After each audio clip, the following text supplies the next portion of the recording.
A lot of it, like I said, was about pushing people away, about masking my own pain, about not dealing with, bullies or different challenges head on. I was trying to get away. And, it's funny, Carolyn, because every time I went away from a problem, a new one just kind of appeared out of nowhere. And Yeah. every time there's been a problem, I've kind of always been there. I was like, dang, how did I wind up in this problem room again? This is the Your Next Success podcast, and I am your host, Dr. Carolyn Sengel. I am a life-first career coach and strategist on a mission to normalize questioning your career. We explore how to build a career that truly fuels your life. And you will hear stories from people who have navigated big career transitions themselves, so you can create a life-first career and become your own version of authentic success, one that is aligned, meaningful, and truly yours. Alex Dumas is a keynote speaker, MC, and author who helps leaders find the confidence to perform when the pressure is highest. Before he stepped onto the stage, he invested years in caregiving, sales, learning how people hold themselves together under pressure. He is also the author of Win from Within, a book on leading from inner stability. In this conversation, you'll hear how Alex's journey through reinvention, belonging, and self-discovery led him to redefine success, find where he truly belongs, and build a life rooted in being fully himself. Alex Dumas, welcome to Your Next Success. I'm so excited to be talking with you today. No, not as excited as I am to speak with you, Carolyn. Let's go. Let's go. Okay, so we are going to get to all the amazing work that you do today. We'll get to that, including the, world-renowned author, amazing speaker, MC, fabulous, Keep going. fabulous person. Don't let me stop you. We're going to get to all that, coach, amazing mentor to many, friends to even more. So we'll get to that. And I love dialing it way, way back. So can you help us understand, where were you born? What was life like for the very youngest little Alex? Oh gosh, yeah, if we can take it all the way back. So I was born in this wacky place called Brooklyn, New York. So whoop whoop, Brooklyn in the house, as they say. But I got the Long Island experience. My parents moved to the suburbs when I was about 4 years old. I'm the youngest of four, to be exact. So I like to say that my parents saved the best for last, which is true. Same. But They didn't need to have any more kids after me. they were just Or like, you. they're like, you know what? This is as good as it gets. Like, I think we got it. Like, we had three already, right? My sister, my older brothers. They're like, this one right here, this is David. Perfection. In the statue. They sculpted and found me. But no, all jokes aside, yeah, growing up in my household is wild. If anybody who's watching, if you know about Haitian people from the West Indies, we are an interesting breed of folk. We are very blunt and direct and loud, party hard. We celebrate and we also have our own challenges, as anybody out there does. Growing up, I always felt kind of in between with things because I'm the youngest of four, but the closest sibling in age from me was 6 years apart. So I'm going to middle school, they're in high school. All right, I'm in high school, they're in college. I'm in college, they're out of the house. So I'm always kind of like just out of step, you know what I mean? Just like out of sequence with them. And at school, I was kind of, hard to imagine, I wasn't the class clown, right? I was a goofball, always disrupted in class. So for my own purposes, right? I love an audience, so I got to get the next laugh, right? It's chasing the next high, got to get that next laugh.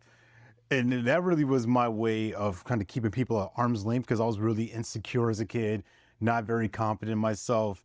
Like I mentioned, of just kind of feeling out of place, not really sure where I belong. And the things I found to entertain myself were music, writing a lot. Love the wrestling, like watching back in the days, right? Back in my day, it was WWF, not WWE. So I was watching all these things on the weekends, mimicking moves with my brothers and my cousins, and just being a kid. And I love football, love sports, and that's kind of where I started to develop like that identity for myself. Like, oh, I love competition, I love combat, I love contact and tackling people. And football was the thing that kind of brought me back to life because I was just not just drifting along, not really having a purpose. And with that love of football, I retired at the ripe age of 15, Carolyn, because I decided, you know what, I'd rather do drugs than do sports. So Oh. sorry to all the dare parents out there. It didn't work for me. Hopefully it works for your youngin, but it did not work for me. I made my own choices, but that's part of, low self-esteem, trying to fit in with a crowd, trying to be something you're not. And that created a lot of years of misery, of mistrust with people, of just being a knucklehead, for lack of a better word, and figured out my way out. Firstly, thank you for sharing all of that. I'm a Yeah, firm believer that everybody's got different journeys, different things that happen, some to them, some for them, but I know you're an amazing, remarkable human. And so however your story is, it is. That's part of what's made you who you are. And thank you for, for having this be a safe enough space to just share. I want people to be authentic. And no one's journey has been linear, stellar, every yeah, step amazing. There's highlights and there's things that we wish we could do differently. yeah. But I'm curious, what did your parents do for work? They're both in the medical field. So my mother was a nurse. My father worked for a hospital in the nuclear medicine department. Oh wow. They're pretty smart, and education for anybody who's got West Indian folks is pretty much the same playbook of like, you go to school, you get your good grades, you graduate, you get a job, you get married, you die, and then rinse and I mean, well, repeat. sometimes you have kids in between there. So Yeah, somewhere in there you have sometimes. you have kids, you get like you get one of the pocket phones, right? You start wearing like goofy clothes, you wear the white New Balances and all, like, anyway, that That was the thing. but they emphasize education a lot. They were really big into that, and they both immigrated to the States from Haiti. My mom in the late 60s, my father got here in the early 70s. They met, married, kids. That's the story. And when you were really little, what did you think that success meant? Or what did you think it would be like to be a successful? Was that on your radar, or were you too busy getting attention and being the Yeah. clown, you know? Yeah, I think the attention for me was like the laugh-o-meter, right? Like the more laughs I get, the crazier I would act, and it would just charge up. And it was funny because, I was third grade and I got a progress report home. So, the teacher writes, doing well, progressing, or maybe needs some more help, struggling, whatever. And it was a good report card. At this time, I was a good student. I wasn't always a great student. I was too busy talking to be listening or paying attention or writing notes. But I remember the teacher writing, Alex is really good. He's a great student. He's doing really well, but he's disturbing class a lot. He's talking a bit. And my mom, like, I knew she meant this like as a jest, like, because that's how we are. We like rib at each other. She's like, "Oh, you talk?" I was like, "Oh," like, but I shared it because at home I was really quiet. I was really to myself. I would describe it as really cold because Mm. I don't know. I don't like feeling smothered. I like my own freedom. I like just to do what I wanted to do. And my parents, love them, God bless them, but like, this is the way it is. This is what we say. This is what you're doing. Kind of like maybe There's a no little other more question. structure, Yeah. little, I don't know if strict is the right word, but definitely disciplined and like Yeah. maybe you just weren't going to bother questioning because you learned it just isn't going to be helpful. Hey, you go to church on Sundays. You do your chores. You go to school. If you have some free time, you play a little bit, but that's it. You do your part. And so from your young mind, you're like, okay, I guess success would mean getting married, having a family, and everybody just falling in line, and we'll be good then. I mean, that's the thing you do, right? It's what I see my uncles, other cousins, like, just you follow the assembly line. And so at some point, you're like, you find football, and that's kind of a fun reprieve for a while. Yeah. A- And then those teenage years hit, and you're looking to belong. Next thing you know, you start making friends who aren't friends or what. Like, tell Yeah. more about that. Like, how did that go down? Because it seems like sometimes it's just like one little decision, and next thing you know, what happened? At the Yeah. time, it's like, oh, just one decision, just one time, one thing. Yeah, I mean, it's a buildup of like all these years, right? Of like a young age, really, my mind was set like, oh, I don't fit anywhere, I don't belong, right? That's the story that I carried as really starting as like old as 6, like, hey, I don't really belong anywhere, I don't really fit in, and carrying that for years and years and years, and then, ooh, this makes me feel kind of better. I feel kind of good here. I get to like escape for a while. I want to, Mm. you know what, stay escaped. Like you say, like Yeah. you want to belong. Well, I was being lost and I liked it, and I Yeah. wasn't trying to be found. And yeah, it started off as just like, curiosity. Right. I love this quote from Alice in Chains, right? The late singer Lane Staley. He wrote, "I used to be curious, but now it's sheer sustenance." Right. And he was really Ah. open about his drug use and all that. And I always latched onto that line because, like, yeah, that's kind of how it started. People like, oh, that's the gateway. No, it's not. Yes, it is. Because Yeah, yeah. my gateway led me into like, all right, I want to do this every day. I want to get high every day, right? And that's where I really learned about like that power of like intention, right? Of how it can work for you and how it works against you. When you're addicted to something, when you have a substance dependency, it doesn't matter what happens, right? Rain, Yeah. snow, or shine. I got to get that next thing. I don't have any money. Well, somebody else has money. I can go take it from them. That's a great idea. Let's do that. All right. There's lockers here. There's stuff in, going back to high school, right? There's my routine would be, all right, where there's athletes, they would throw all their bags like in like this main area. I'll just go to the bag, get what I want and leave. And that was a very simple system. I was really smart at, all right, this is the system here. I make sure I plant my lieutenants around to look out for me. We split and we go on with their day. And Mm. that was just kind of the routine for years. But a lot of it, like I said, was about pushing people away, about masking my own pain, about not dealing with bullies or different challenges head on. I was trying to get away. And it's funny, Carolyn, because every time I went away from a problem, a new one just kind of appeared out of nowhere. And Yeah. every time there's been a problem, I've kind of always been there.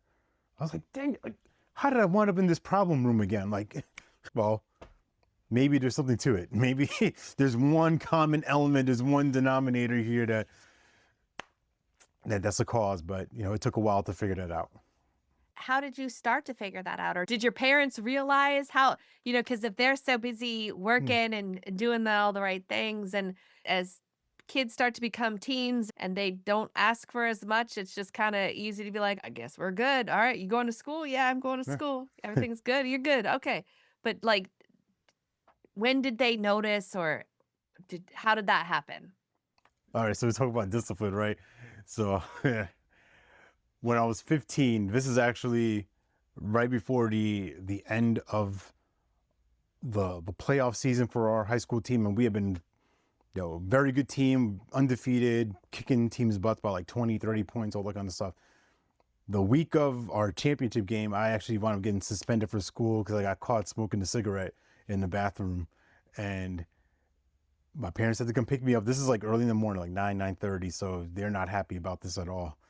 And I remember, we're in the principal's office. They take me out to the car, right? I'm suspended for 2 days, whatever.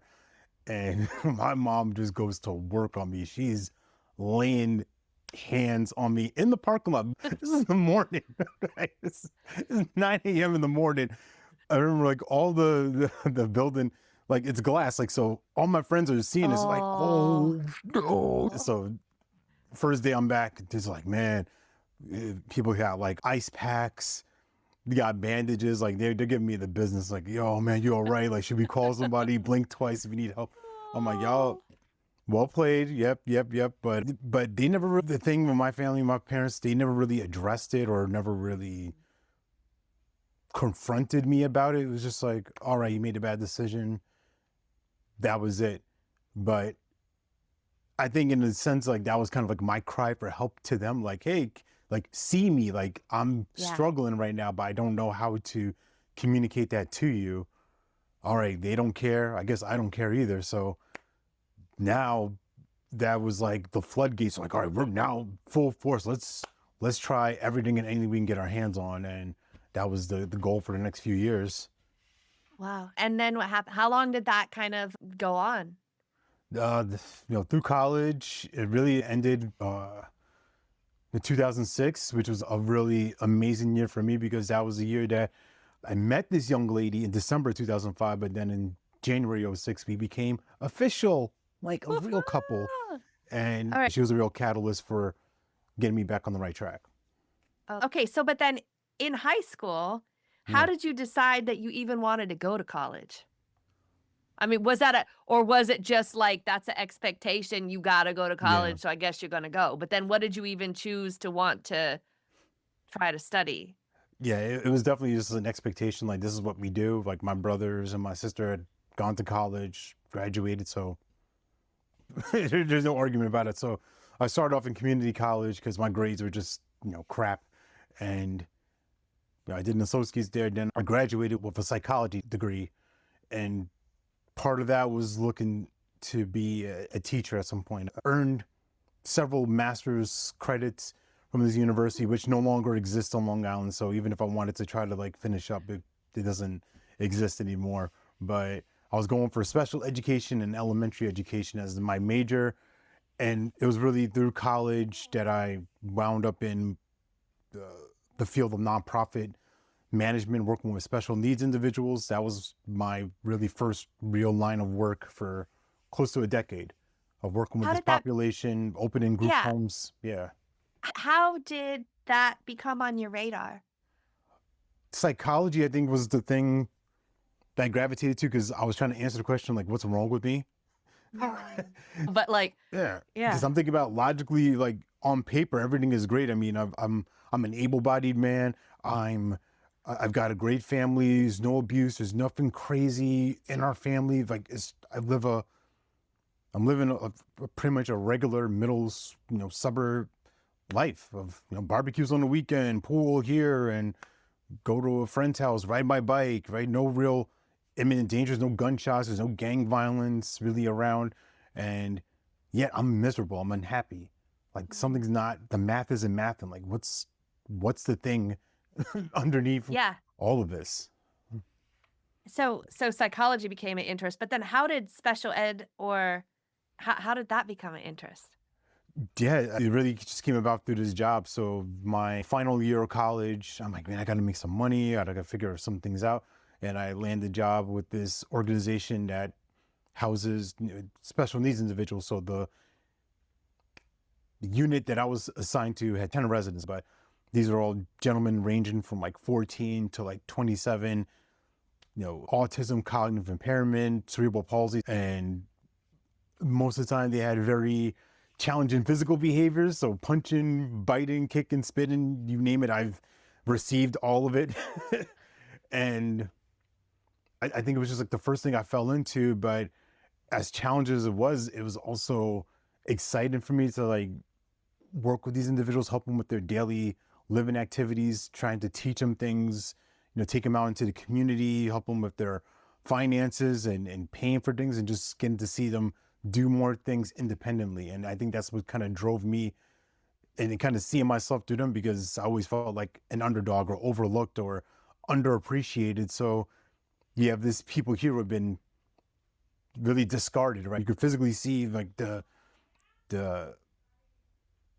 how different they are from other people. It's like, people like stare, gawk, look at them, or like shy away. Like, it's like, you don't understand them. I got to know these gentlemen. I got to be with them Yeah.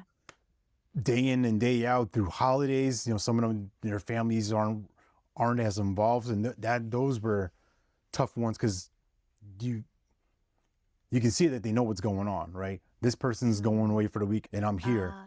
Like, nobody cares about me. So I think I found some kinship with them in that regard. You saw the beauty of the person beneath any behaviors that they were displaying. Yeah. Like, you saw through the stuff that other people made them shy away or made them scared. You saw through that and you're like, "No, no, no. I see this beautiful person here. Yeah. And I want to do what I can to help this person have a nice day.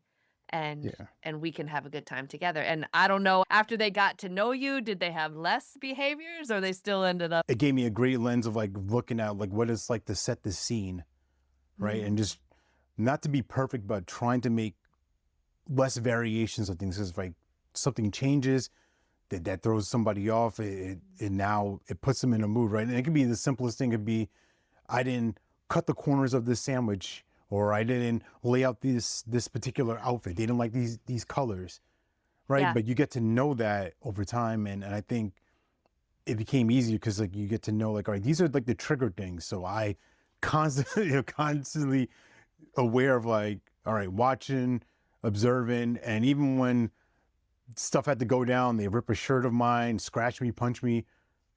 All right, you got to be a professional. You can't take it personal. It's like, okay, reset. You're here to service them as almost like a client, right? You're taking care of them. You're a caretaker of them. So if this was someone in my family, would I want to treat them would I want to treat them in a different way? Like, no, I want to be with them.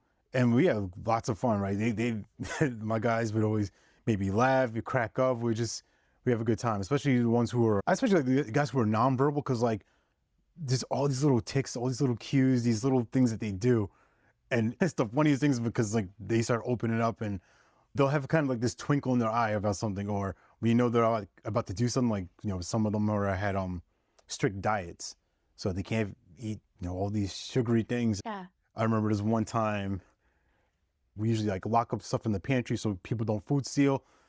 I hate to say it like that, like you keep the food away so they don't steal, but like it's for their diet and it's for their health.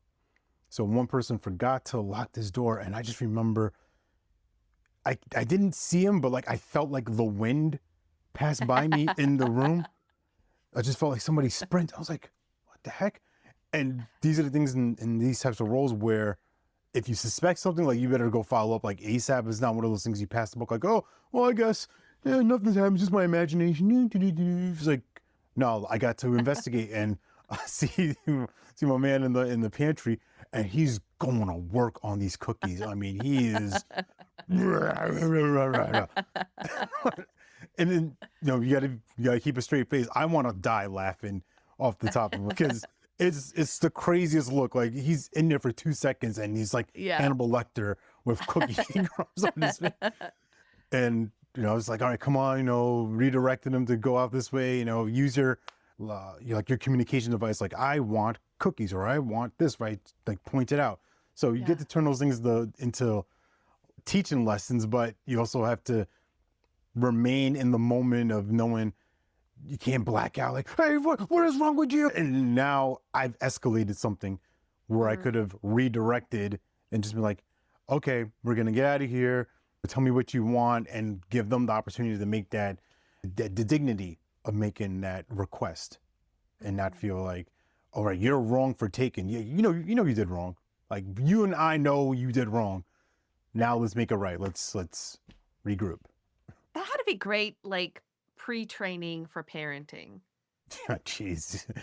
You know what I'm saying? Like, I feel like I didn't learn those. I would be the one yelling that you did something wrong if the kid would only have had they wanted cookies, or they wanted whatever the thing. It was just like, man, if only I could have worked in a group home, then perhaps I may have gotten better skills. Well, again, but you could fall in love with the people. The families were really supportive. They're always grateful for the work that we did, because it is tough work. So anybody who's in that direct support professional role, anyone who's a caretaker, my heart goes out to you. If you're a teacher, I'm team you, because it's not easy.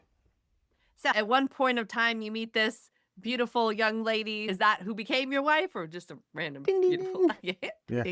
Booed that thing up. So she inspires you to be a better person, or you just decide you want to be a better person to be that person for her. But how'd y'all meet? Oh gosh. So have you ever heard of this thing called MySpace? Yeah. At this point, this is December 2005. This is my last year in college. And as I said, on paper, things are going well. I've got a job. I've got a car. I'm getting set to graduate in the spring, but I'm also a mess. I'm still using drugs. I'm an addict. I'm just depressed. I'm in my world. I'm just in the cyber world. So this is like the bloom of YouTube and chat rooms and all this stuff. So I'm just spending my days like trying to be a Mac daddy online. That's the best way I could put it. And I come across this young lady's profile who's friends with another friend of mine. And I did what most suburban hood boys do. I went straight into the DM, right? Not even, no etiquette at all. And I just typed her 3 words. I said, "What up? Nice pics." Not even That was what's up, it? because I'm from New York, right? We have to condense it. What up? Like WADDUP. What up? Nice pics. And somehow she responds back and she's like, we exchange AOL buddy information. I know this is like the corniest thing in the world. And she actually lived like the next town over from me. Like she's like less than 10 miles away. Oh, wow. And she reaches out to me one night. She's like, "Hey, I'm bored. Want to take me out?" I'm like, "All right, sure, whatever." And like we go see King Kong, the movie, like with Jack Black. And that was our first date. Then we hung out some more. And then in January, I was like, "All right, I guess, it's us now." And that we had hung out. I walked into her door. So I walk into the door, and I think we both kind of sensed like something different was about this night. Cause like, first of all, I never did that. We had we had literally sat in my car for like 4 hours just talking, talking. And then I made my move. I stepped on her foot and I smooched her. So Sarah always joked like, "You never actually officially asked me out." I was like, "Yeah, I just took you. I'm a caveman. Like, you, me, woman now, me step on foot." And it's been us ever since. Oh, wow. She has a lot of grace, right? To answer the what up and to see past the you stepped on her foot. Yeah. And yet, hey, it's 20 years later. So It was an accident. My cat does that when she thinks she doesn't want me to move away. Like she puts her paw on my foot, like I can't move. Oh, you're here forever, right? Exactly. You can't leave me. All right. So now how did that progress then? Then you graduate college and then what happened? Now you have this, beautiful lady that you want to spend the rest of your life with. At what point did you know?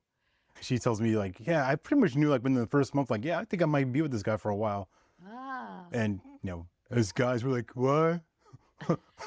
Whatever, that's cool. Whatever. But so yeah, that's in 06. 07, we wound up moving in together, and gosh, those stories, those first apartments are like, oh man, just 2 young kids, not in. Anyway, that's a whole nother story. Of like not anybody who's ever moving out of your parents' house, make sure you look really thoroughly where you're moving into. Just open the kitchen cabinets. I'm gonna just put it that way.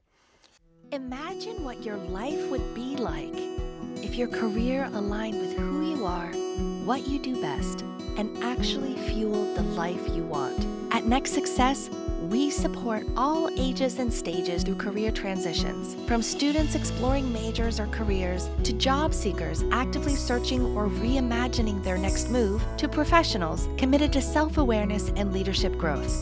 Stay connected and explore what's possible at nextsuccesscareers.com and follow Next Success Method on LinkedIn, YouTube, Instagram, and Facebook. Was the rent affordable?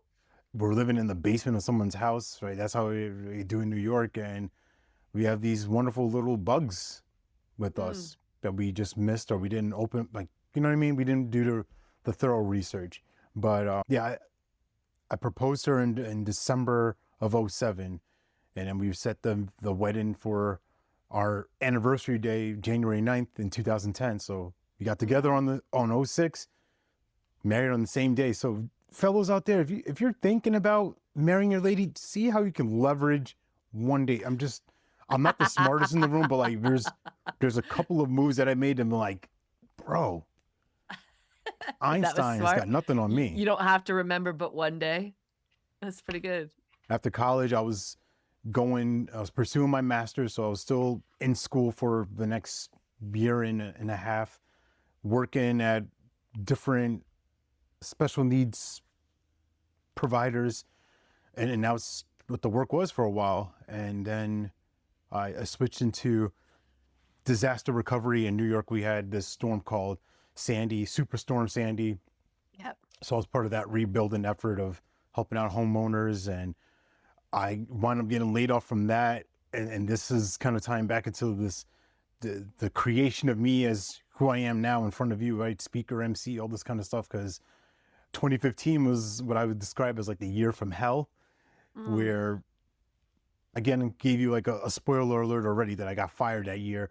But if we want to rewind time before that, that was in July. I got laid off. In April of that year, my son was born on a Wednesday. So yay, hey, woohoo, I achieved the dream of 2 kids, a wife, Long Island, dogs. Like, life is good. I got the stamp. Yeah. 3 days after I wake up to a voicemail from my dad, after midnight. Usually there's no good messages after midnight. There's no good phone calls after midnight. And he lets me know that my mom had passed during the night. It's like, oh, ouch. It wasn't unexpected. It wasn't a sudden thing. Her health had rapidly declined like 6 months prior, where she fell and broke her leg. She fell again, broke her hip, had strokes. I mean, it was just like a crazy 6 months of just decline. So now coming back to July 2015, right? Grieving son, unemployed, exhausted, emotionally unavailable for my wife, for my rising kindergartner daughter, and I'm trying to build a business at this time. How did you decide, where did that I want to build a business even come from? So we rewind time again, right? October of 2014 was a crazy month between my mom having her fall and my wife and I learning that we were going to have our baby boy. And fear is a great motivator. I'm like, I got to do something. I got to make some more money. I'm working my full-time job, but I got an extra mouth to feed in a few months. So what can I do? What can I do? What can I do? Hey, there's this opportunity. My cousin shared with me like a couple months before that.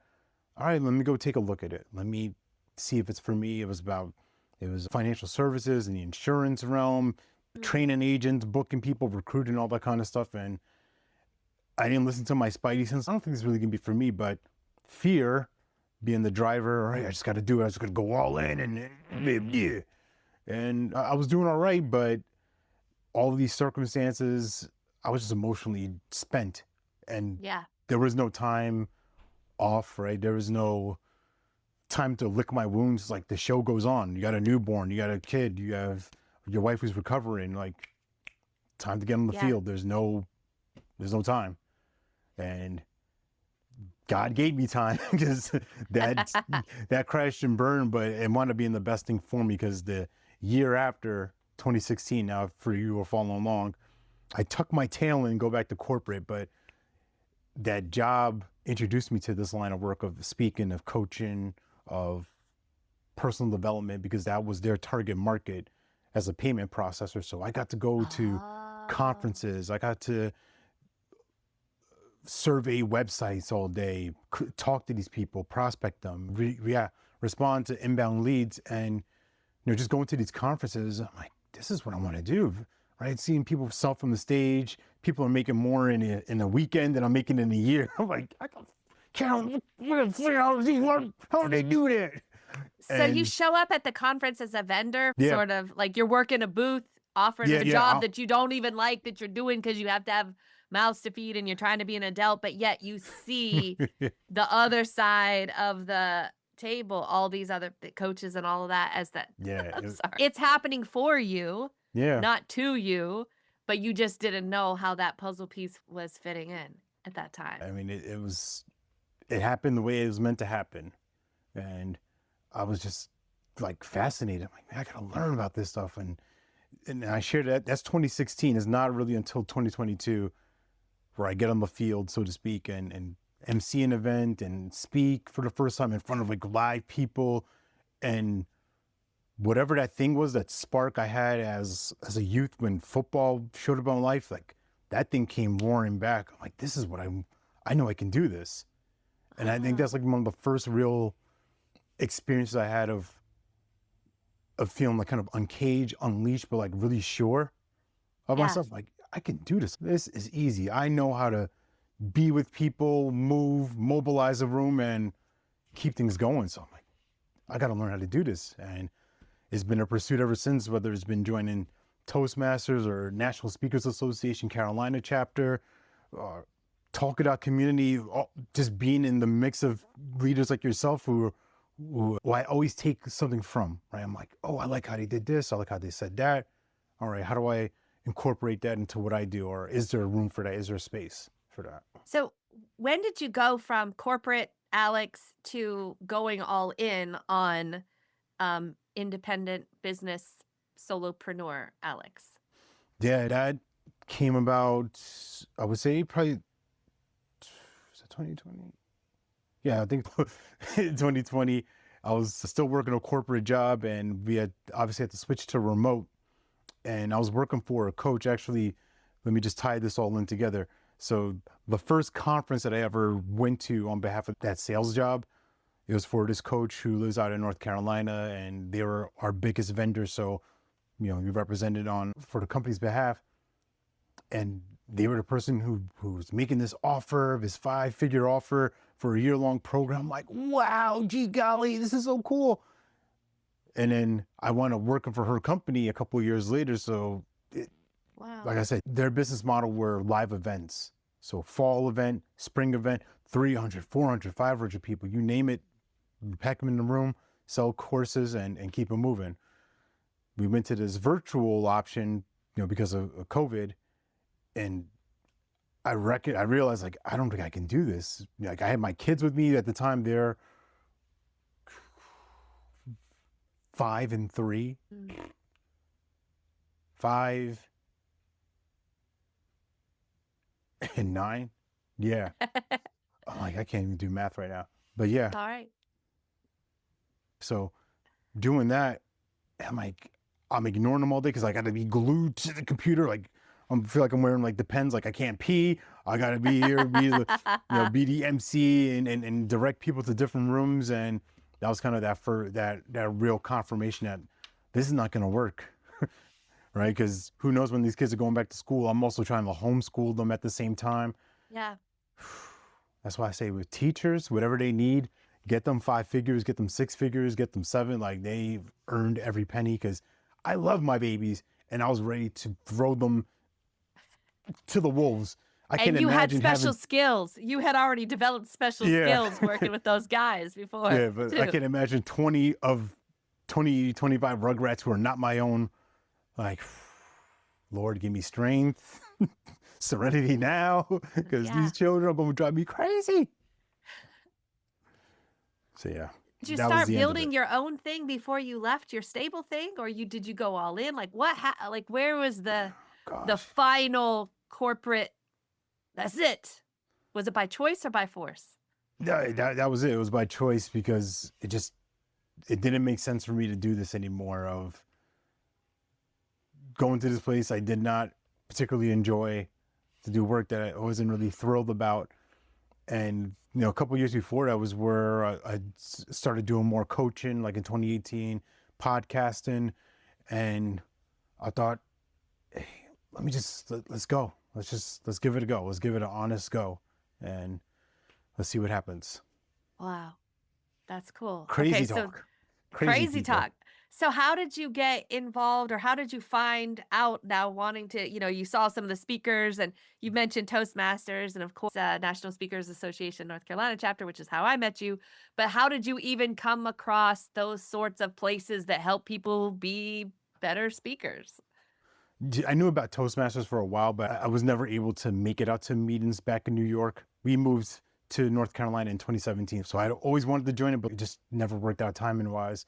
And then I found this group in downtown Raleigh, High Noon. So shout out to High Noon Toastmasters, whoop, whoop, in 2022. But that actually came about from a virtual meetup where I met a couple of people who were in that club, and also met this guy. His name rhymes with Larry Long Jr. On LinkedIn. So Larry had, had dropped the seed about NSA Carolinas. I didn't really know what National Speakers Association was about. So I think just from him planting that seed, and then, just being in the mix with other speakers, growing, developing, and getting more active on LinkedIn, starting to see that name here and there. And I don't remember what it was that maybe like initially signed up. I think I was just like, I think if I want to go pro, I just got to go where the pros are. And I didn't even, like, I didn't really know about NSA Carolinas. I didn't know, I didn't attend any meetings prior to it. I didn't go to any second Yeah. Saturday meetings. I was just like, looked on the website. Okay, I'm going to just go and register. And that was in January 2024. And I didn't really do much with my membership, probably the first 8 or 9 months. I've attended a couple of virtual meetings, and maybe I'd went to one second Saturday, and then one day, I think it was last year in 2025, Larry asked me to cover for him one day. I'm like, all right, yeah, sure, I'll cover for you. And I told this at the last one I just hosted for y'all, but I'll share with the audience now. You get to be in the room a little bit.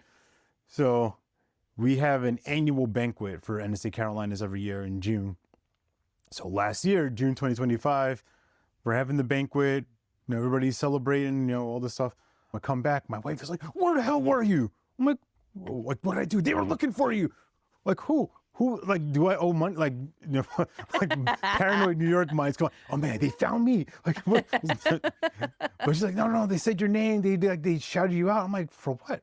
And so Larry puts it back on the screen, like, shout out to our area champion, Alex Dumas. I'm like, I only helped you out once. Like, what are you talking about? Like, this is what my mind is saying. Like, oh, okay, thank you, Hercules. Like, Yeah.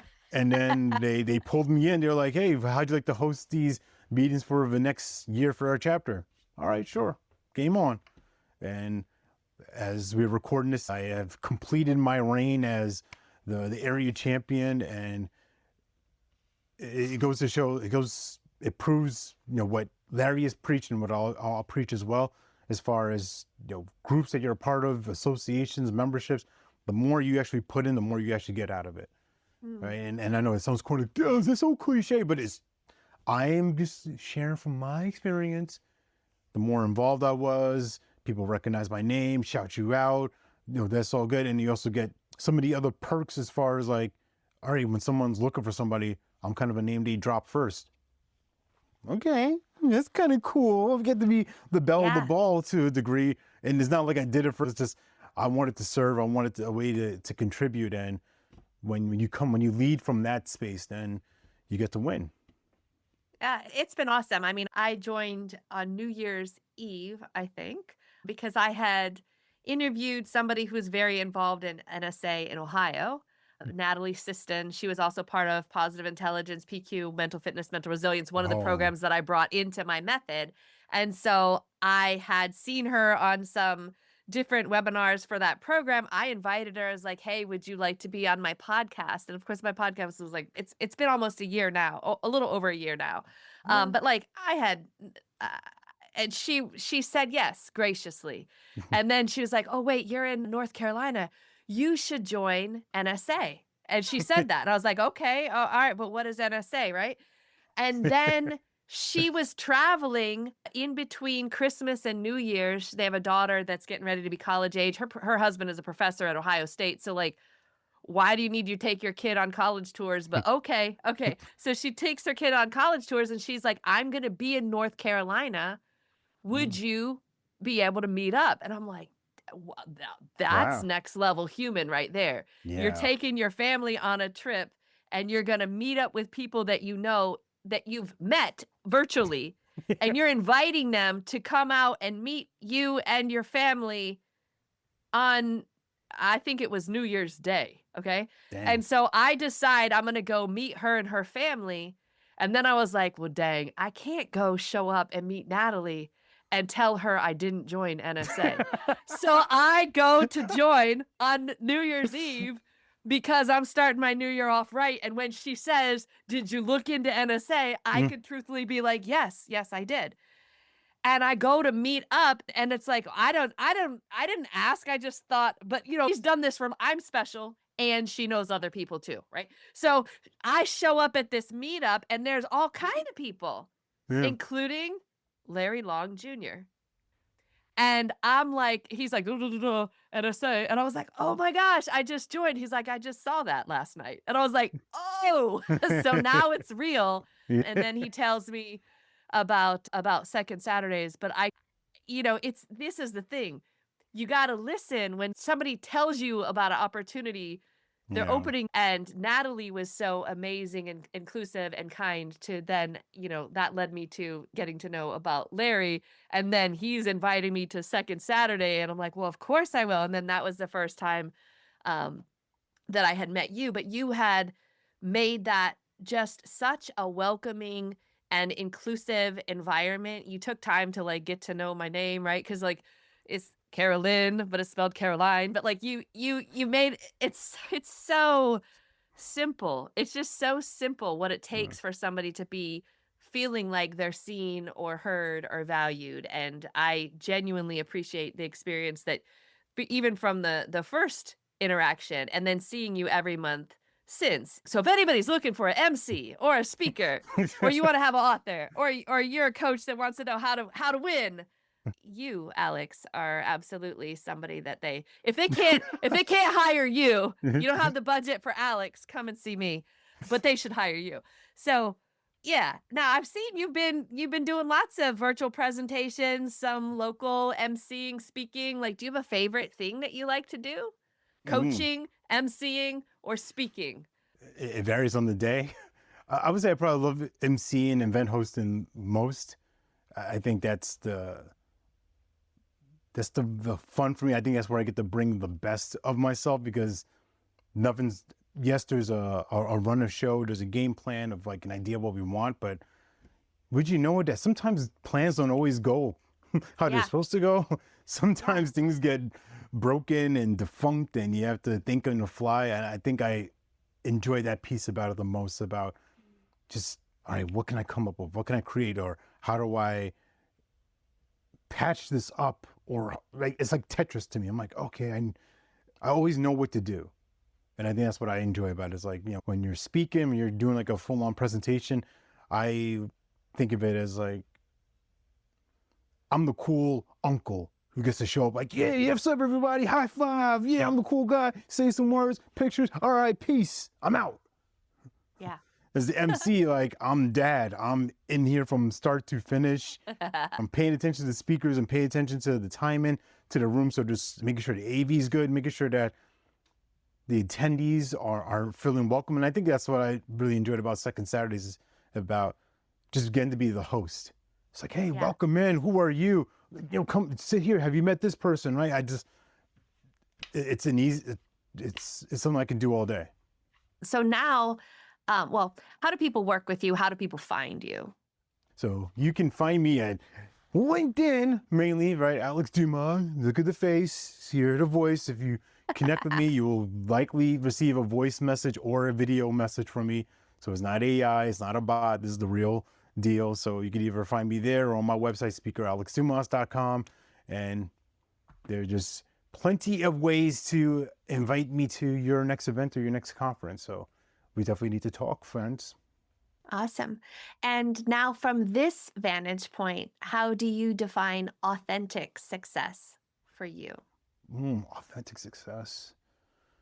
I'm going to go tap into old Frankie Blue Eyes, right? And just did you do it my way? But your wave of grace, right? Of what has built me so far has been these different rooms I've managed to find my way in. Some I recognize like, all right, I need to get out. Some like, oh, I really like how it is here, but then maybe I've overstayed my welcome. And it's not saying like you use people, mistreat them, but you just got to find your space, find your tribe. And it's been a lot of trial and error for me. And there's more rooms that I haven't even seen yet. But I think being authentic and successful means being curious enough to find that out, right? Being brave enough to know that, all right, I'm gonna have to step into a community that I don't know. I don't know how they're gonna receive me. Am I gonna be too much? Am I gonna be not enough? Or what if I just show up and I'm me and everything's gonna be what it's gonna be? Like I have no control over anybody. Like, man, that Alex guy, he's freaking loud. He's obnoxious.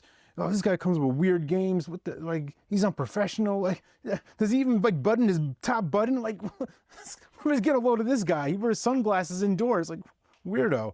Or I can get in my head about that, or just be, you know what? I'm satisfied with who I am. I'm happy with what I do, and I like being around the people that I do it with. I think that's authentic success right there. Oh, well, thank you so, so much, Alex, for telling more about your story and for being a guest on Your Next Success. I can't wait to continue to celebrate you and see how you grow even more, even better, even more impactful audiences. I just really appreciate all the work that you're doing. So thank you. I appreciate you. Thank you for this platform, and for your friends, your listeners out there. I have a gift for you. So Carolyn, put that in the show notes, but it's been a pleasure and an honor. Thank you, Alex. Appreciate you. Appreciate you, buddy. Thanks for listening to Your Next Success with Dr. Carolyn Sengel. Remember, authentic success is yours to define and includes aligning your career to support the life you want.